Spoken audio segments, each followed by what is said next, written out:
students, I am Dr. T.K. Avekodi, Associate Professor of Commerce. This video is a continuation of my previous video, Underwriting of Shares and Debentures Part 1. In my previous video, I have clearly explained the various aspects of this chapter, namely the meaning and definition of underwriting, need and importance of underwriting, what is underwriting commission, what is meant by marked and unmarked applications, and the different types of underwriting. To have a better understanding of this video, please watch my previous video, for which I will provide you the link in the description. Today, I am going to work out problems involving complete underwriting. Before I work out the problem, let me make you to quickly recollect the types of underwriting, about which I have already discussed in my previous video. Underwriting can be classified under two headings. One is pure underwriting and the other one is firm underwriting. This classification is based upon the nature of liability of the underwriters. In case of pure underwriting, the liability of the underwriters is said to be purely contingent, that is, the liability may arise or may not arise. Whereas in case of firm underwriting, the liability of the underwriters is partly definite and partly contingent, which means one part of the liability will definitely arise and the other part of the liability may or may not arise. Now, let me proceed with complete underwriting problem, which comes under the category of pure underwriting. Actually, under pure underwriting, we have two categories. One is complete underwriting and the other one is partial underwriting. When the entire issue is underwritten by one underwriter or two or more underwriters, it is called as complete underwriting. That is, when 100% of the issue is underwritten by the underwriters, it is called as complete underwriting. Whereas when you take what is partial underwriting, when only a part of the issue is underwritten by the underwriters, like if the underwriters have underwritten 70% of the issue or 80% of the issue, then you call it as partial underwriting. Again, partial underwriting may be by one single underwriter or two or more underwriters. In case of partial underwriting, for the remaining portion which is not underwritten by the underwriters, the company will be regarded as the underwriter. So as I told you already, today I am going to work out problems from complete underwriting. So I will be working out some problems involving one single underwriter and some problems involving two or more underwriters. So let me now begin with complete underwriting by one single underwriter. If the entire issue, that is 100% of the issue, is underwritten by one single underwriter, that comes under the category of complete underwriting by one single underwriter. Now we are going to see how to find out the net liability of the underwriter in this type. So here, calculating the underwriter's net liability is very easy. We can calculate the underwriter's net liability by applying a simple formula. So what is the formula here? Underwriter's net liability is equal to gross liability, that will be given to you in the problem, minus total applications received, that will also be available in the problem. So from the gross liability, when you deduct the total applications received, that will give you the net liability of the underwriter in case of complete underwriting by one single underwriter. So to make you understand this formula well, let me work out a problem now. So let me read the problem first. The Hindustan Motors Limited issued 2 lakh equity shares of rupees 10 each. The whole of the issue was underwritten by Ramesh. Applications for 1,60,000 shares were received in all. Determine the liability of the underwriter. So this is a problem involving complete underwriting. So why do you say that it's a problem involving complete underwriting? Because you're given the whole of the issue was underwritten, and then this is a problem involving one single underwriter because you've given the underwriter's name as Ramesh, who is one single person. So let us see how to arrive at the answer here. As I told you, First, you have to write the formula. Underwriter's net liability is equal to gross liability minus total applications received. So for calculating the net liability of the underwriter, the value of the share is of no use. We are not going to take this 10 rupees at all. We are bothered only about the number of shares. Okay, and remember, in case of this calculation of net liability of the underwriter, our answers will be in terms of shares. It will not be in terms of rupees. So by mistake, you should not write the answer rupees so much. You will have to write the answer with shares only. So what is given here? The whole of the issue was underwritten by Ramesh, and the Hindustan Motors Limited issued 2 lakh equity shares. So 2 lakh shares, that will be the gross liability. So the Hindustan Motors issued 2 lakh equity shares, which was fully guaranteed by Ramesh. And then you are given applications for 1,60,000 were received in all. So gross liability minus total applications received 1,60,000. So 2 lakh minus 1,60,000, 40,000 shares. This will be the net liability. So net liability of the underwriter. Net liability of the underwriter. Here the underwriter's name is given as Ramesh, isn't it? So you can write as net liability of Ramesh. Net liability of Ramesh, who is the underwriter, is 40,000 shares. So the question is determine the liability of the underwriter. We have determined it. So the net liability is 40,000 shares. So this is only the answer for this particular problem. Let me work out one more problem involving complete underwriting by a single underwriter. There is another important feature in this problem. This problem involves calculation of underwriting commission also. So let me read the problem first. Raj Limited issues 20,000 equity shares of rupees 10 each at par. The issue was underwritten by Mala and Co. for maximum commission permitted by law. The public applied for and received 16,000 shares. Calculate the net liability. Calculate the net liability of the underwriter and also the commission payable. And also the commission payable to the underwriter. So in this problem, we are not only going to calculate the net liability, in addition to that, we are going to calculate the commission payable also. So let us now proceed with the answer. Again, this is a problem involving complete underwriting by a single underwriter. The underwriter here is Mala and Co. So how many shares were issued by Raj Limited, which is a company? 20,000 shares. 20,000 equity shares is given like that. And the underwriter has underwritten the entire issue. So the gross liability of the underwriter, what is the formula here?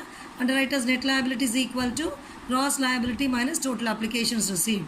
He has guaranteed the entire issue. So the underwriting firm company has guaranteed the entire issue. So the gross liability is 20,000 shares minus, you're given the public applied for and received 16,000 shares. So total applications received will be 16,000.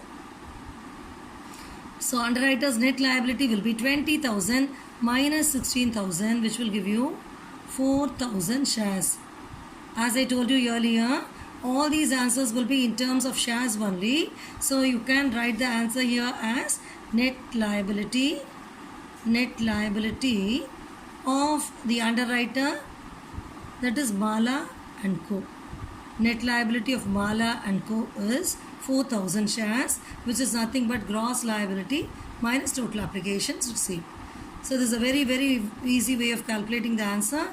I think you would have understood this clearly. Now, let us come to the next aspect, that is calculating the commission. You are asked to calculate the commission also, and also the commission payable to the underwriter you are asked to calculate. Since no specific percentage is mentioned in the problem, you have to calculate commission as which is applicable at present according to law.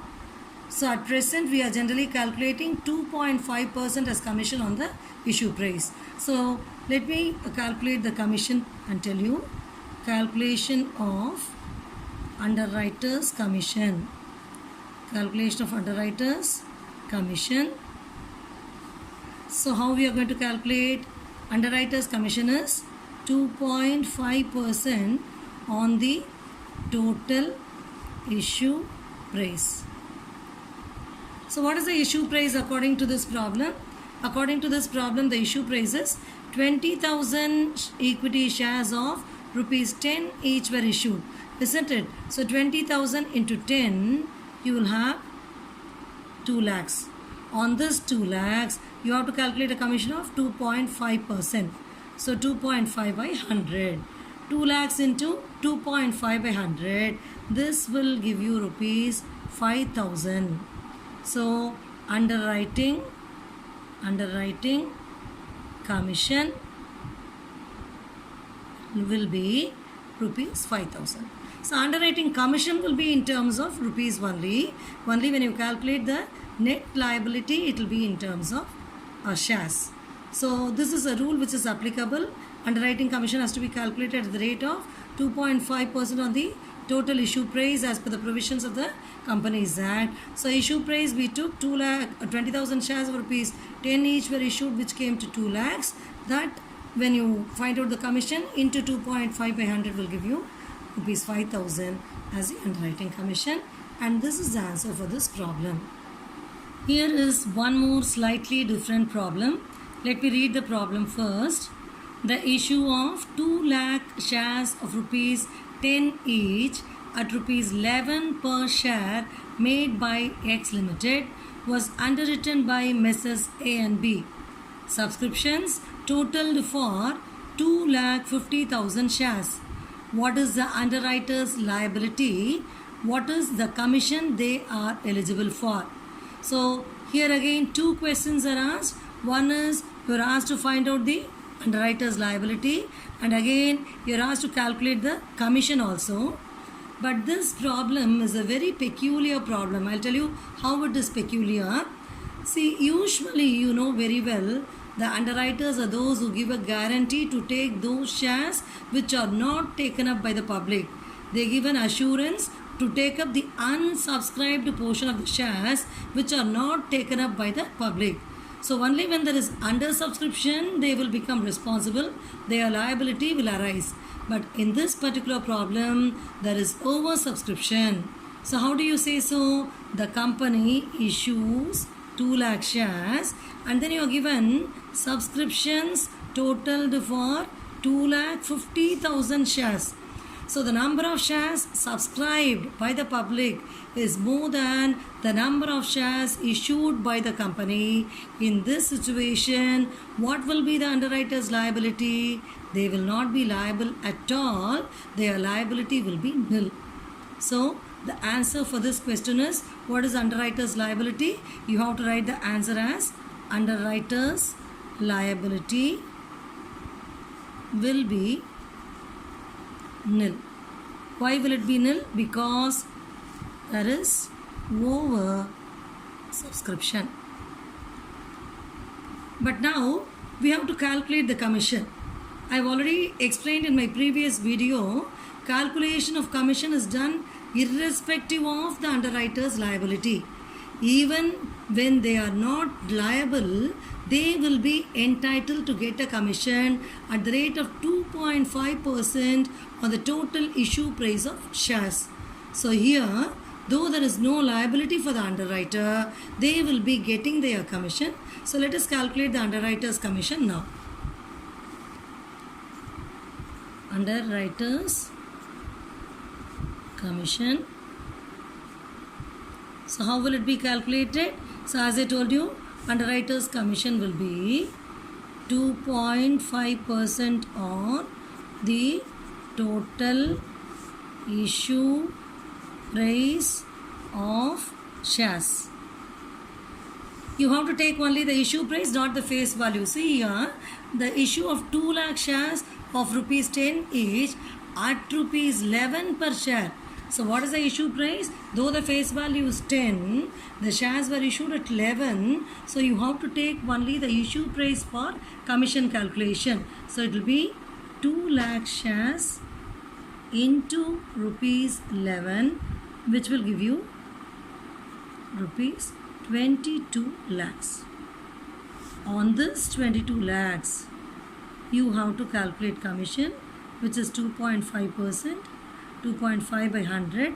This will ultimately give you rupees 55,000. So, underwriter's commission is equal to rupees 55,000. This will be your answer. So what you have to understand from this particular problem is, if there is oversubscription, the liability of the underwriters will be nil. But even when there is no liability for them, they will be entitled to get a commission. And commission has to be calculated not on the face value of the share, but on the issue price. That is why we took only 11 here and not rupees 10. So 2 lakh into 11 gives you 22 lakhs. On that, when you calculate 2.5%, it gives you 55,000. So the underwriter's commission will be 55,000. This again is a complete underwriting problem involving one single underwriter.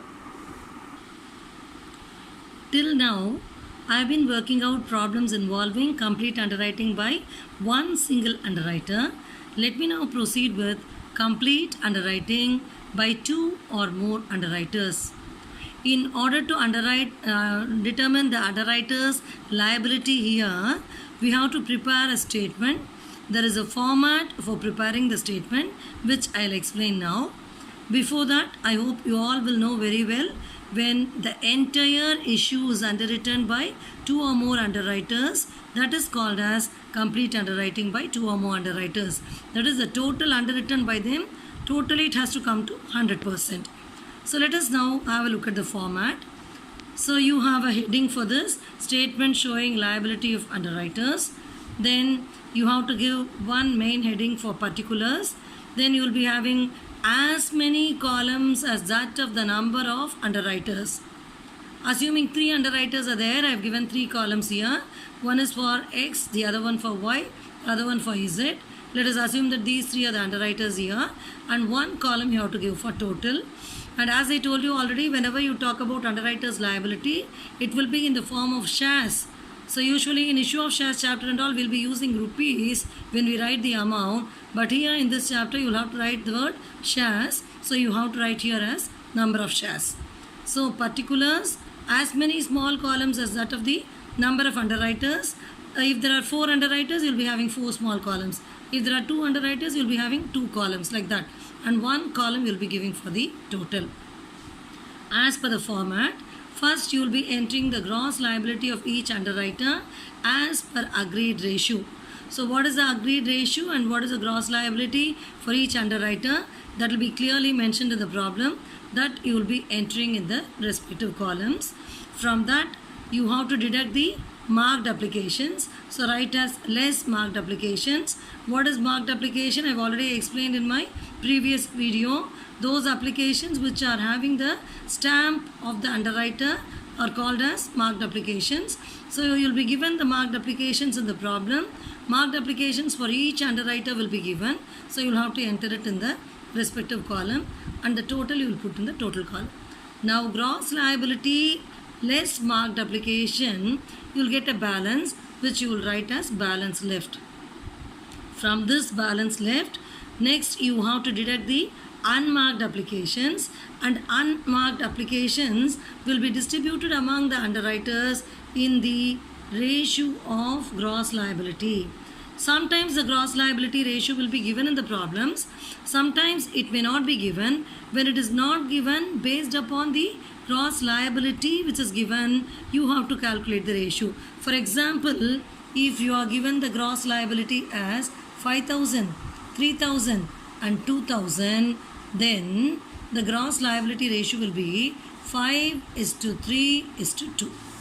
So in this ratio 5:3:2, whatever unmarked application is given in the problem, that you will distribute between the underwriters who are available as per the question. So first find out the balance left. From the balance left, deduct the unmarked applications in the ratio of gross liability.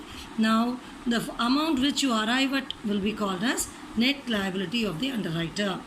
So first you have to enter the gross liability, then you have to deduct the marked applications, after which you will get the balance left. From the balance left, you will be deducting the unmarked applications in the ratio of gross liability, which will give you the net liability of the underwriter. Many of the problems will get over with this step. When you get positive amounts in all these columns, your answer will get over with that, and that will be called as a net liability of the underwriter. But sometimes you may get a negative amount somewhere in any of these columns. So when you get a negative amount in any of these columns, that will be regarded as the surplus of that particular underwriter. So that surplus will be transferred to the rest of the underwriters. So that will be the next step. Transfer any surplus of one underwriter to the other underwriters in their respective gross liability ratio. This step you will proceed only when you get a negative amount in any one of the columns. That is only when you get a surplus. For example, if you get a negative amount in Y's column, it means it is a surplus of Y which will be transferred between X and Z. In which ratio? In their respective gross liability ratio. So what will be the gross liability ratio of X and Z? It will be 5:2. This you will be able to understand better when I solve a problem. But for the time being, understand, if you get a negative, it is called a surplus, and that surplus will be distributed, will be transferred to the remaining underwriters in their respective gross liability ratio. After doing this, what you get will be called as the net liability. Only in some problems there will be a need for this particular step. That is only when you get a surplus. Otherwise, your answer will get over with this step itself. Now, let me work out a problem involving complete underwriting by two or more underwriters. Let me read the problem first. Satish Limited issued 1 lakh equity shares. The whole of the issue was underwritten as follows: A 40%, B 30%, and C 30%. Applications for 80,000 shares were received in all, out of which applications for 20,000 shares had the stamp of A, those for 10,000 shares that of B, and 20,000 shares that of C. The remaining applications for 30,000 shares did not bear any stamp. Show the net liability of the underwriters. So this is a complete underwriting problem. How do you say it's a complete underwriting problem? You're already given the whole of the issue was underwritten. Not only that, you're given A has underwritten to the extent of 40%, B to the extent of 30%, and C to the extent of 30%. 40 plus 30 plus 30 gives you 100. So this is a complete underwriting problem, and it is a problem involving two or more underwriters. Actually, 3 underwriters are here, namely A, B, and C. So let us proceed with the answer for this particular problem. So you have to write the company's name at the top. Satish Limited is the company's name. And then don't forget to give the heading. You have to write the heading as statement showing liability of the underwriters. Then let us have the column headings. The main column is for particulars, and you have to have as many columns as that of the number of underwriters. 3 underwriters are there. So 3 small columns, one for A, the other one for B, and the other one for third one for C. Then one more column is for total, and all these amounts will be only in terms of shares. So you'll be writing the heading as number of shares. So let us start with the answer. First, you have to enter gross liability of each underwriter as per agreed ratio. So what is the agreed ratio here? It is 40:30:30. That is 4:3:3. 40% is to 30% is to 30%. So when you bring it down, it becomes 4:3:3. So this will be the gross liability ratio. The entire issue is 1 lakh. So out of 1 lakh shares issued, it means A has underwritten 40%, B has underwritten 30%, and C has underwritten 30%. So what will be the gross liability of A? It will be 1 lakh into 40/100, which will give you 40,000. Gross liability of B will be 1 lakh into 30/100, which will give you 30,000. And again gross liability of C will be 1 lakh into 30 by 100. So that will again give you 30,000 and the total will be 1 lakh. So this is how we will enter the gross liability first. After this, what is the next step? As per the format, less marked applications. So without remembering this format, you can't work out this answer. So you have to memorize and remember the format. Only then you can solve the answer well. So less marked applications. So what is given as marked application? All those applications which are bearing the stamp of the underwriter are called as marked application. You are given out of which applications for 20,000 shares had the stamp of A, those for 10,000 shares that of B, and 20,000 shares that of C. So marked applications for A will be 20,000, for B it is 10,000, for C again it is 20,000. So total of marked application comes to 50,000. So what is the next step now? Gross liability less marked applications. You'll be getting the balance left. Balance left will be 40,000 minus 20,000, 20,000, 30,000 minus 10,000. So that again will give you 20,000. Then 30,000 minus 10,000, 20,000 will give you 10,000. 30,000 minus 20,000 will give you 10,000. So the total here will be 50,000. So till balance left, our calculation is over.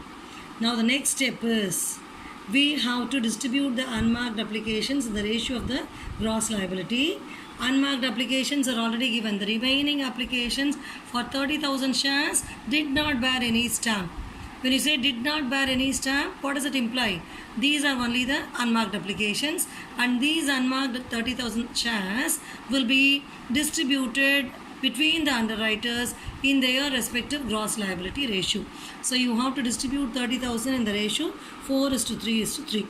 So it will be 30,000 into 4 by 10. 4 plus 3 plus 3 is 10, isn't it? So 30,000 into 4 by 10 will give you 12,000 for A.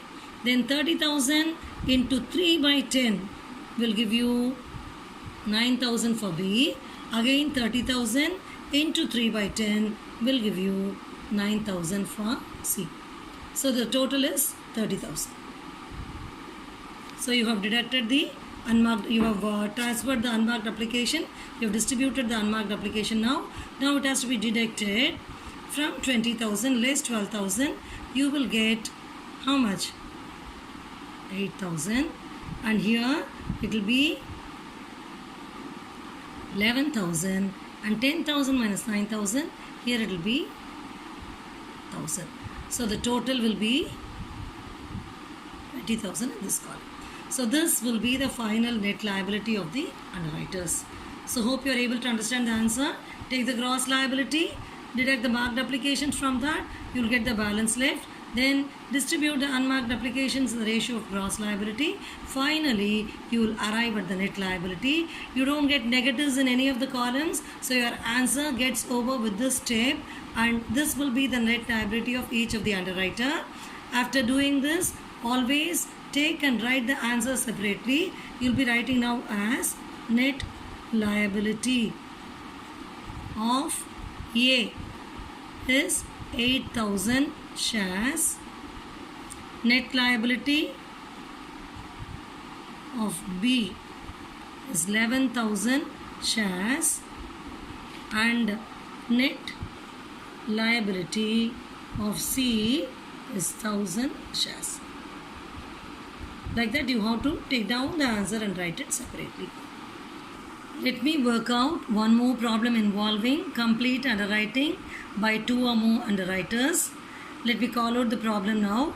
From the following details, compute the net liability of the underwriters. Total number of shares offered to the public 20,000. Number of shares underwritten by X 10,000, Y 6,000 and Z 4,000. Marked applications X 3,000, Y 1,800 and Z 1,200.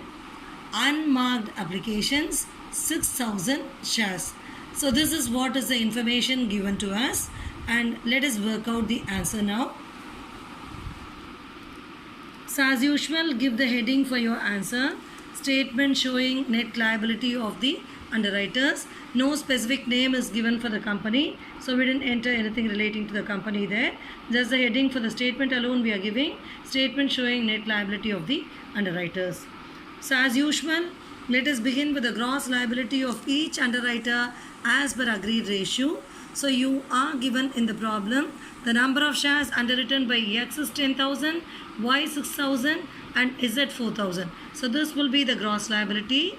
X 10,000, Y 6,000 and Z 4,000. This gives a total of 20,000.